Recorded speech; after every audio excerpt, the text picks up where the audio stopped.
I have hypothyroidism. Which food would you recommend for me to avoid and which to add more of?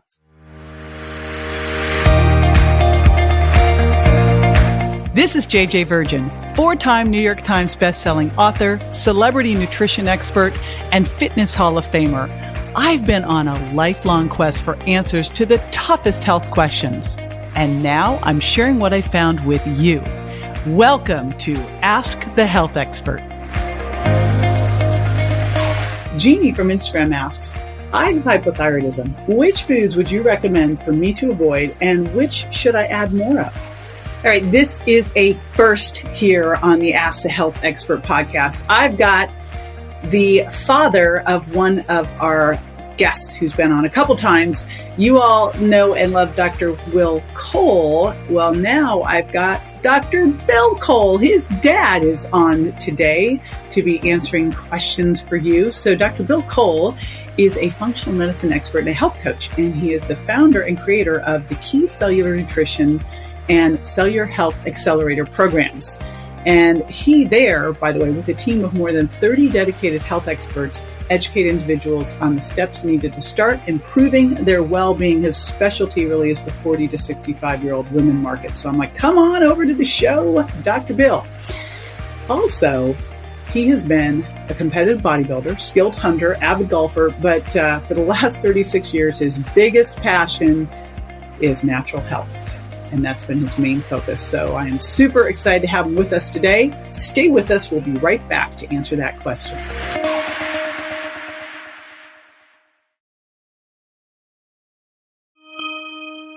Well, JJ, I can say this right off the bat, and that is that if a person's been actually diagnosed with hypothyroid disease, the chances are overwhelming that they also have an underlying autoimmune disease called Hashimoto's. By some estimates, it's as high as 95% of all hypothyroid cases actually have, they don't have a primary thyroid problem. They have an immune system attacking their thyroid problem. And that immune system is trying to kill the cells of the thyroid because it's identifying it as something foreign.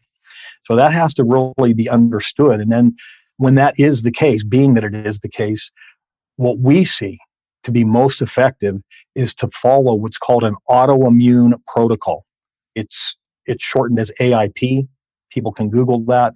It's all over the internet. But this autoimmune protocol, what we're doing with that is we are eliminating certain trigger foods that tend to exacerbate the autoimmune response. Now, these foods are not necessarily unhealthy.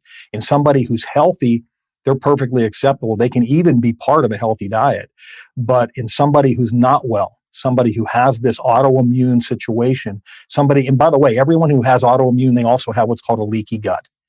And so when they have autoimmunity, they have a leaky gut, they have rampant inflammation at the cell level of their body.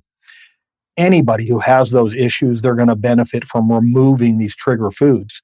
The trigger foods are going to be grains of all kind. They're going to be nuts and seeds even, right? We think of raw nuts and seeds, they're healthy. Well, they can be. But in somebody who's unhealthy, they tend to act like gasoline on a fire. And then we have dairy.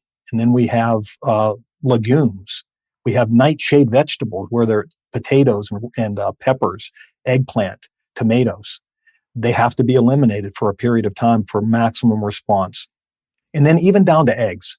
We found that there is a protein in the egg white that tends to aggravate autoimmunity.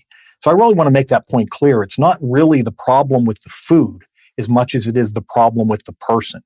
Once you deal with that aspect, and then we are able to reduce that inflammation, the attack on the thyroid, at some point we can get that person back onto those foods.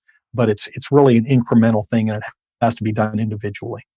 I think one of the biggest misconceptions is healthy fats. We have been told that fat makes us fat gives us heart disease, fat kills us. Well, that's true if we're talking about unhealthy fats, denatured fats, inflammatory fats, things like canola oil and vegetable oil, corn oil, hydrogenated fats, trans fats. These things do real damage in the body, but healthy fats, what I would consider to be more what we in my clinic we call God fats or biblical fats, where we're talking about extra virgin olive oil, coconut oil, wild salmon, free-range eggs, grass-fed steak, avocados, avocado oil, things like that, they're actually going to be anti-inflammatory in the body. And so they're going to start this process of dampening that autoimmune response, healing the cells, reducing inflammation, and a big part of reversing the whole situation. This is JJ with Ask the Health Expert. I do this 5 times a week, so make sure you never miss a show by going to subscribetoJJ.com.